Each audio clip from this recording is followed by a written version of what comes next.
Le clan présidentiel en Algérie. Certes, il est admissible de nommer son propre frère comme conseiller, mais la chose est controversée.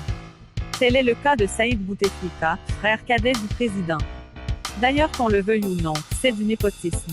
Désigner quelqu'un de son groupe familial ou autre proche, c'est du clanisme. Et Bouteflika s'est fait le champion du régionalisme, dès son premier mandat. Il avait désigné 6 ministres de sa wilaya Lemsen, au premier gouvernement de son règne, comme chef de l'État. D'ailleurs, ils étaient tous de Nedrouma, son propre village. Saïd Bouteflika est, dit-on, désigné par décret officiel promulgué au journal officiel. Puis, plus tard, le peuple algérien découvre, avec un étonnement collectif, Nasser Bouteflika. Un autre frère qui assure bien les affaires du palais. Histoire de donner un coup de main. Plusieurs analystes de la situation en Algérie disent qu'une mafia est devenue plus féroce quand le président est tombé malade.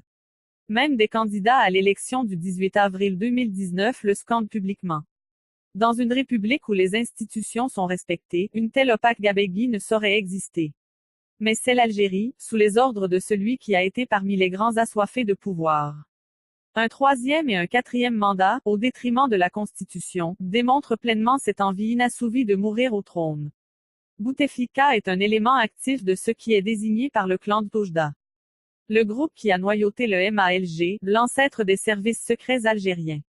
Ce clan est accusé d'avoir éliminé les historiques du mouvement national de libération, et les membres de ce clan se sont accaparés le pouvoir depuis l'indépendance en 1962.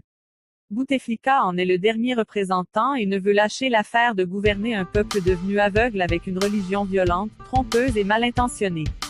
Un pays livré aux despotes de tous les genres.